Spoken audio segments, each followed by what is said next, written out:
Yes. So let's dive in into our first point. So our first points, every success history has a failure chapter. Isn't that amazing? As Sandy say, we all don't want to hear the F word, like the failure word. We don't want to hear about it. So we often see the highlight reels, but behind every I made it is I fail and I get up.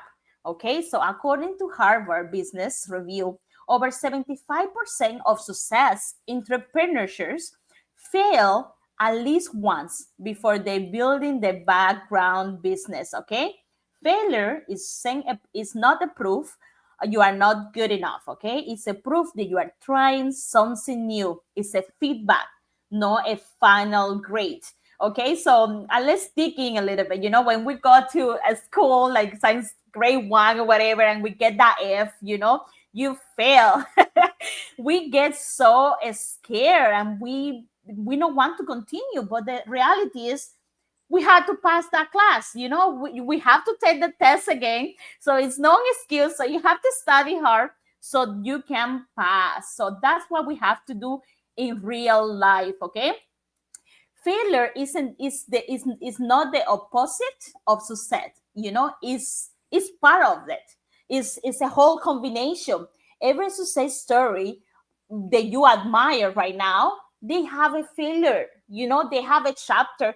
They have failure before, not once, many times. Okay, so let's be more comfortable with that word. When you see something or someone, living their dreams, living their life, it's easy to say, oh my gosh, the life is so easy. Wow, how they do everything. Like, how do they go there? But we never thought about, like, oh, what they were their setback, what they were they no sleep nights. You want to pick up their brains to know why they have learned, because failure is just a learning process. Okay, let's give some examples, crazy examples here. Let me think. Like, oh, I'm saying that word right. Oprah Winfrey. When she was fired from her first TV job because her producer said she wasn't fit for television. Imagine that. If she had give up, the world would have never known the most influential talk work. She was influential talk, like, show, and she was the host of the Lifetime. Also we have Walt Disney, was told that he lacked imagination and got fired of the newspaper job. So later he went bankrupt, and now her sorry, and he went bankrupt, but before creating the magic of Disney that inspiring millions. So you think about it. If you have think, oh, I'm a failure, I lack of imagination, we will, like, the magic of Disney will not be exist right now. Isn't that crazy? We also have J.K. Rowling, Mhm. the author of Harry Potter. I love Harry Potter. She was rejected by 12 publishers before someone finally said yes to her script. You know, now her books have sold over 50 million copies. Isn't that crazy? So think about it. Not once, 12 times. And she never stopped. Even Thomas Edison, uh, uh, he failed over 1,000 times before successfully inventing the light bulb. When asked about failure, just think about it. I did not fail. I learned. You learn about it, so you will get better. You are not stuck. You're building your story. Day by day. Your failure is not the reason you haven't get there. It's the reason that you're going to get there. Does that make sense? So that's what I learned about this business. I was like, oh my gosh, I'm not good at this. I'm going to fail, but that did not stop me. I reinvented failure, and I see it as a learning process. So I hope so that this failure that you are right now is building your success story, and it's building mine. So yeah, that's what I have to say. Thank you, Josie. Thank you for sharing that. Very good examples that, a lot of people that, that we only tend to see the success, but we never hear their stories where they also failed before they come in, to be successful as they are today. So failure isn't proof that failure isn't proof that you're not good enough. It's proof that you're trying something new, because when we try something new, we're not expert, so we are learning on the process, and then we become an expert. So that's part of the process. That's part of the learning curve. So we just have to take it, as a learning experience. Yes, it didn't go well the first time, but it doesn't mean that it's going to be like that forever. So we learn from it and we continue and move on. So let's go to point number 2. Okay, so point number 2, cultural resilience is our superpower. So as Latinos, we've learned to rise, to rebuild, to reinvent ourselves again and again. For many of us, our story begins with sacrifice, leaving behind our roots, leaving behind our families, and leaving behind our comfort, to create a better future.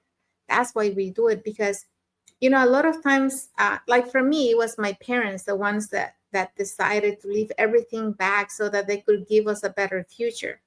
So when I arrived to this new country, for me as a child, I didn't have a roadmap.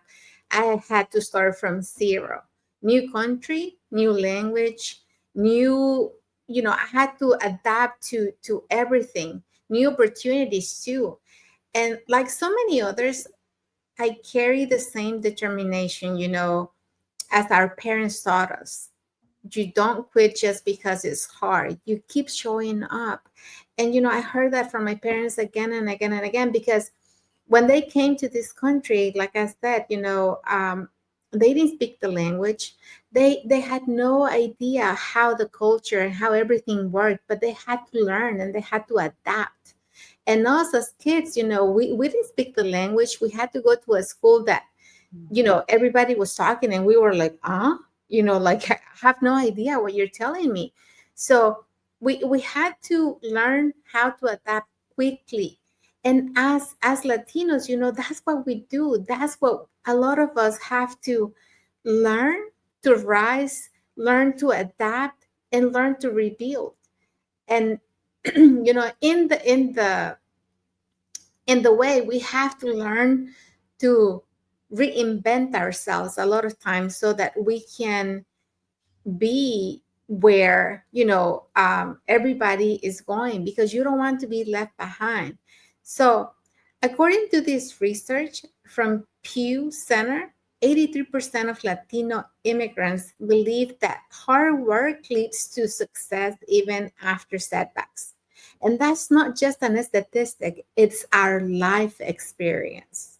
So we know what it's like to build something from scratch, to fall and get back up, to work twice as hard just to be seen.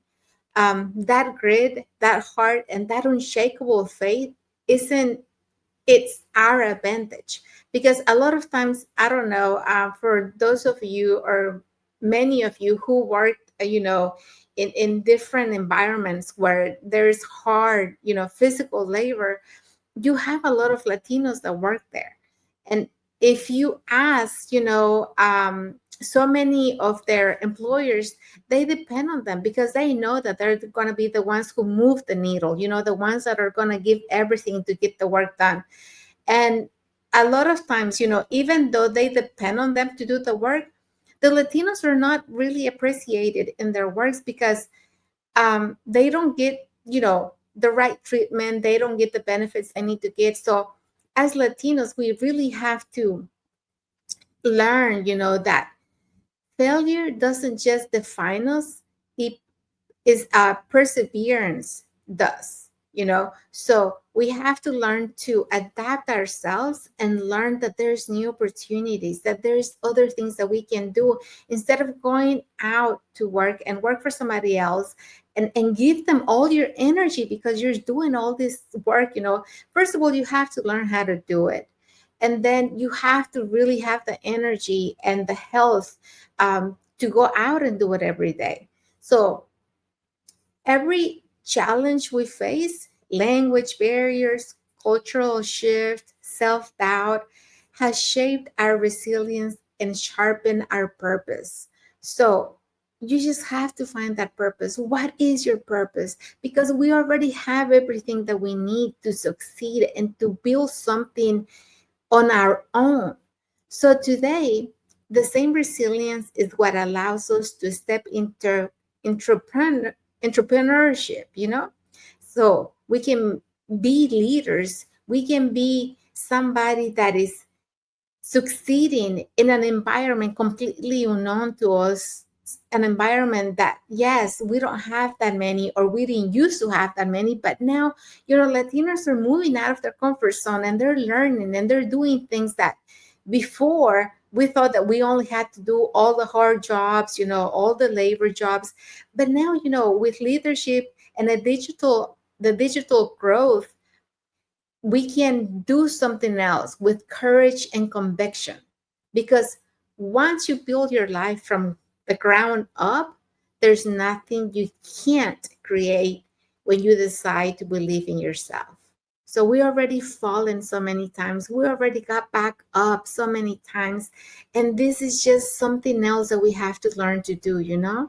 So take a step, decide, think about what you really want to do in life. Like, what is that desire that you have had in your heart for so long, but you had to put it to the side because you're the one who has to provide for your family? And maybe you're thinking, this is the only way.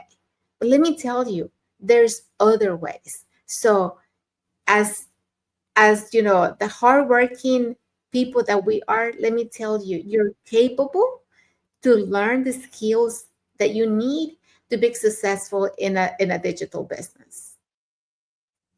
Thank you, Isabel. Yeah, so Isabel taught us about cultural resilience is our superpower. Yeah, because, like the example that Isabel was saying, many of us, we are immigrants in different countries around the world. So, for example, Canada and United States, just to start with. And, like it's usually our parents, or sometimes many of you guys are coming already, older as an adult.